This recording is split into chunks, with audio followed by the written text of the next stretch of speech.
नमस्कार। SBN news में आपका स्वागत है। और आज हम आए हुए हैं सुरेंद्र नगर और यहाँ पर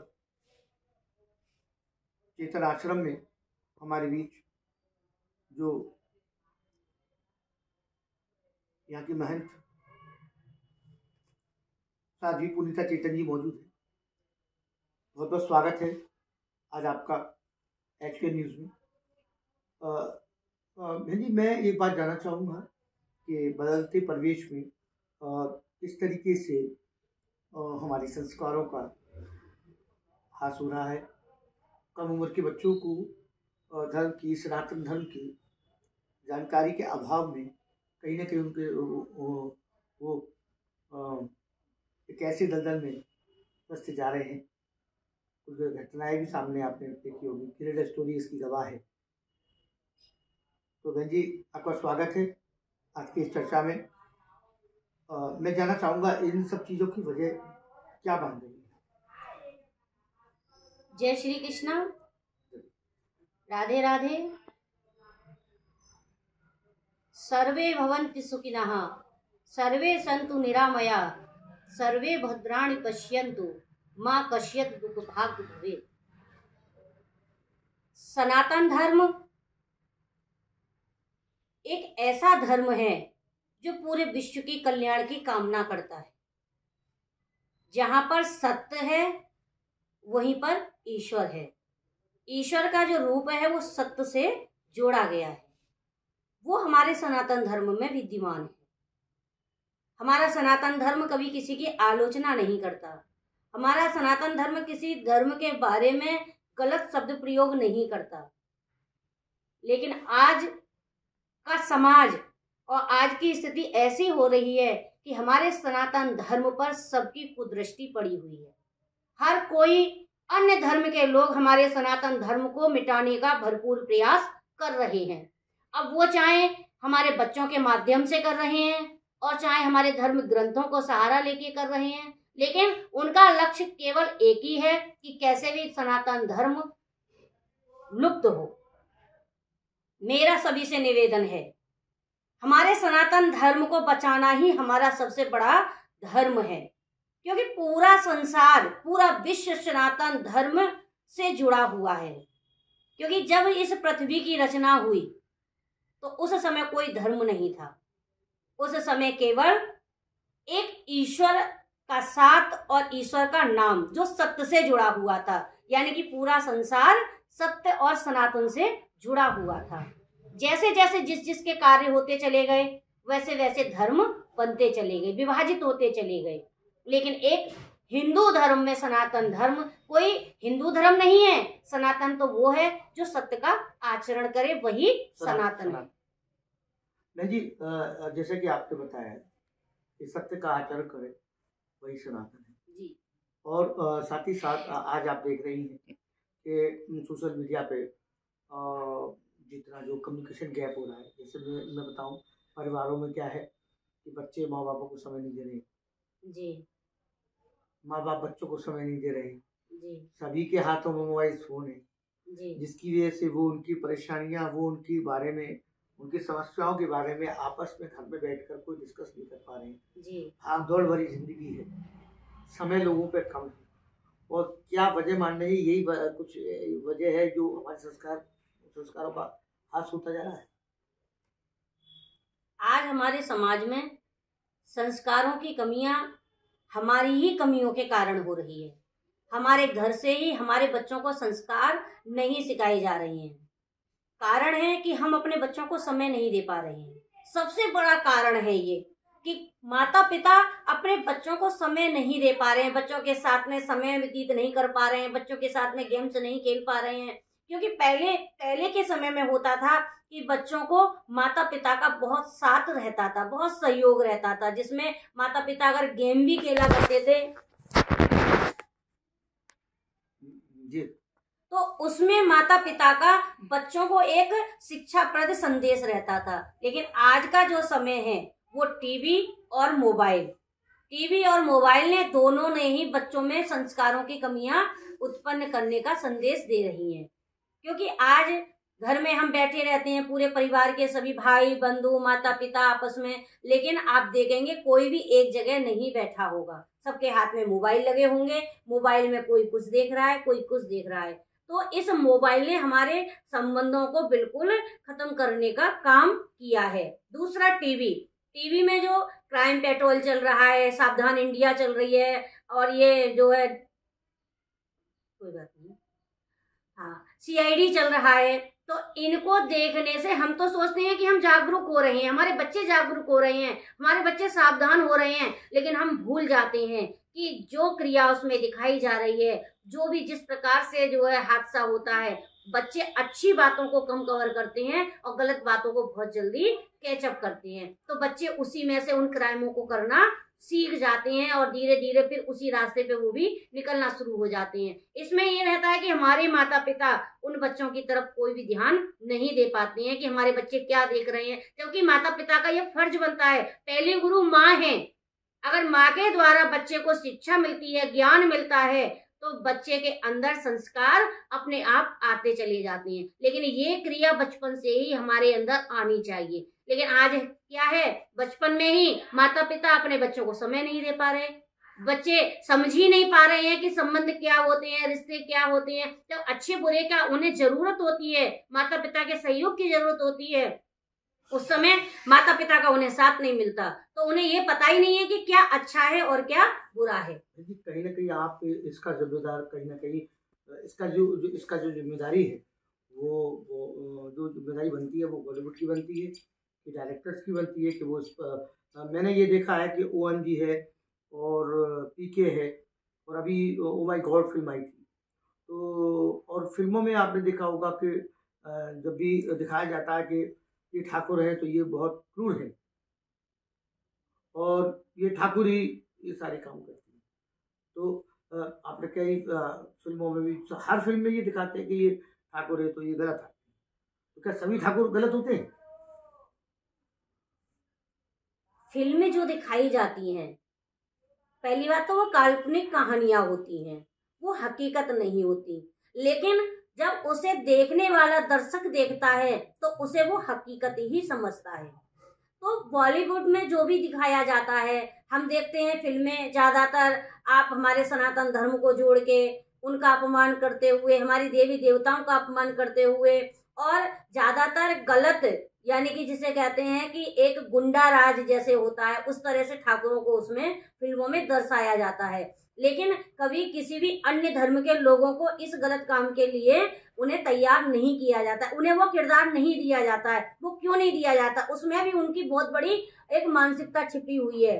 वो ये है कि वो ये चाहते हैं कि हमारे इस जो है फिल्म को देख के लोगों में वो एक गुस्सा भरे कि ठाकुर इस तरह के होते हैं, पंडित इस तरह के होते हैं, और ब्राह्मण को हमेशा दीनहीन अपमानित दिखाया जाता है, गरीब दिखाया जाता है। मानती है कि ब्राह्मणों को भी निशाना बनाया जाता है ठाकुरों के साथ? हाँ, ठाकुरों के साथ में ब्राह्मणों को भी निशाना बनाया जाता है, लेकिन ये सब गलत है। इसका दोषी आप डायरेक्टर हैं, क्योंकि डायरेक्टर जब इस कहानी को रचते हैं, इस कहानी को बनाते हैं, उन्हें ये भी सोचना चाहिए कि हमारी इस कहानी से, हमारी इस जो फिल्म बनाने से, हमारी इस रचना से किसी के हृदय को आहत ना पहुंचे, लेकिन वो हमारे समाज को बिगाड़ने का पूरा प्रयास करते हैं। और ये पूरी कमी जो है आप डायरेक्टर और बाकी कलाकार जो बनते हैं, कलाकार तो केवल एक डायरेक्टर के इशारे पे ही काम करते हैं। तो जब भी किसी फिल्म को बनाया जाए, वो काल्पनिक ही क्यों ना हो, लेकिन उसमें भी हमें बहुत सारी चीजों का सुधार करते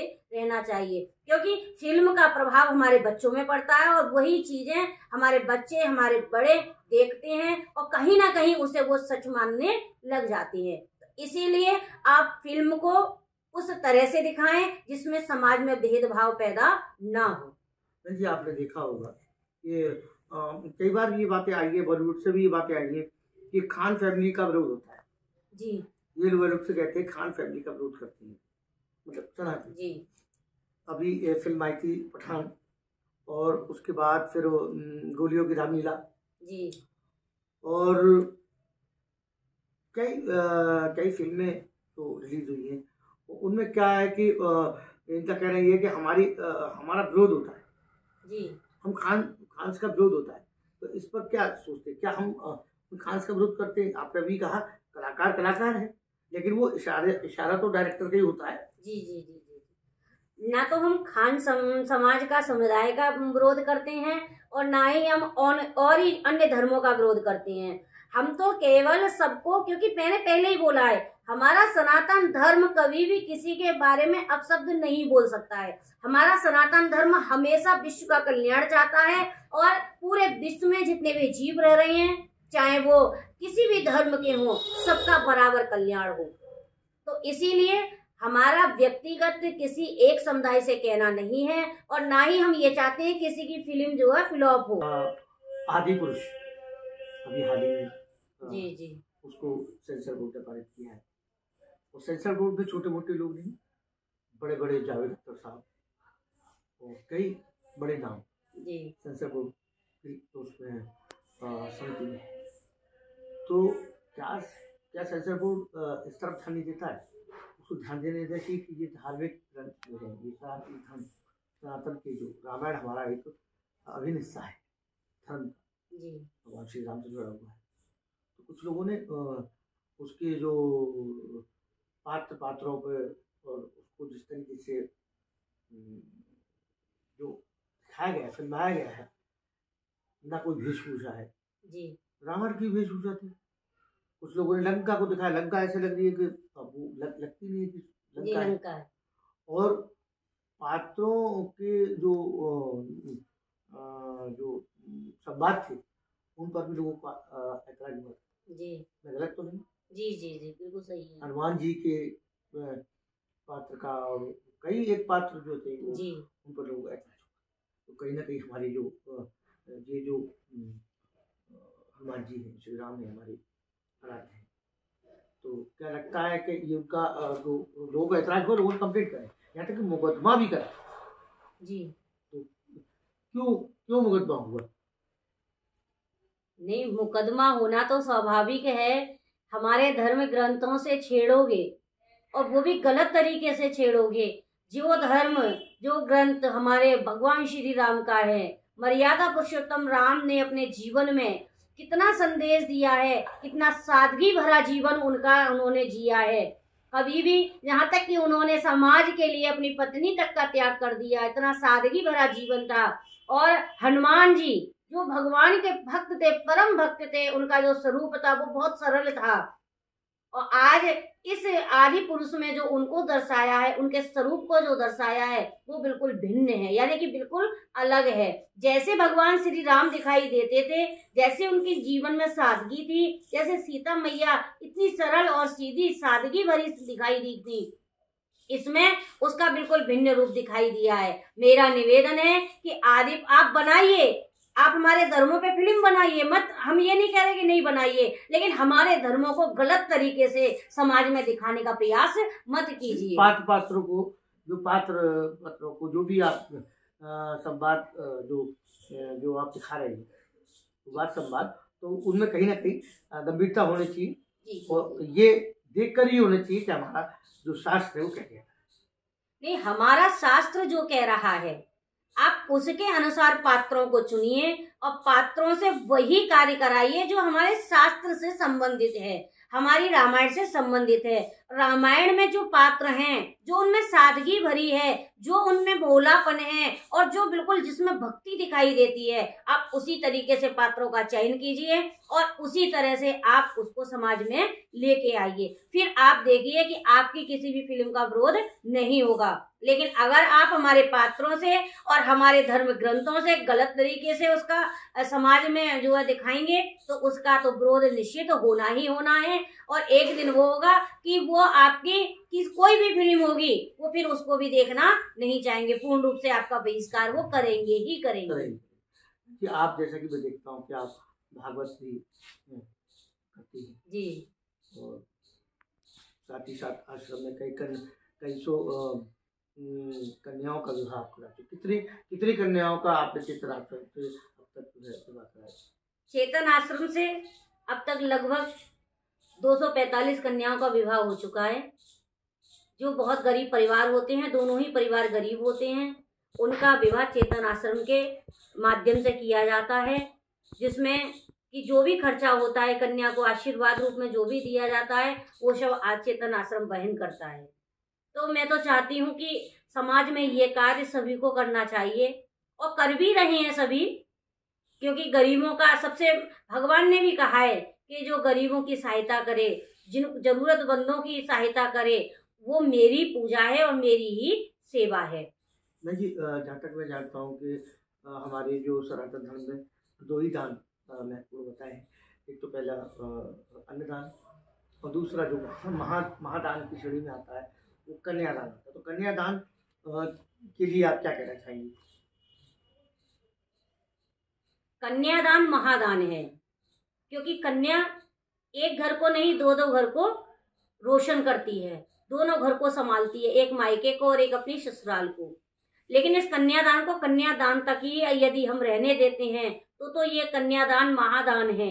और अगर आप इस कन्यादान को आज रुपयों में और पैसों में बुनाना चाहें, कन्याओं के साथ में आज दहेज की मांगें बहुत बढ़ती चली जा रही हैं, इसके नाते से अपराध भी बहुत किए जा रहे हैं। हमारी बेटियों के साथ में भी बड़ा दुर्व्यवहार किया जा रहा है और जिसके कारण से बहुत सारे घर बर्बाद हो रहे हैं। तो मेरा कहना बस एक है, इस दान को आप दान तक ही रहने दें, क्योंकि जब एक परिवार अपनी बेटी को दे रहा है आपको दान में, जिसने पाला, जिसने उस बच्ची को बचपन से लेकर इस उम्र तक 20 साल 22 साल तक पाल के बड़ा किया, इतना खर्चा किया, उसके बाद में आप कन्या के साथ में अगर धन की मांग करते हैं वो बहुत बड़ा अपराध है।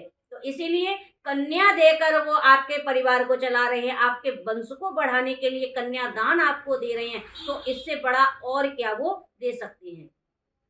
देखिए, मैं ये जानना चाहूँगा कि कोई भजन जो आप भागवत में सुनकर जो सब करता है, जो भी वो सुनते हैं जी, कोई भजन अगर आप सुनाना चाहें हमारे दर्शकों को, कोई भी भजन जो आपको प्रिय हो।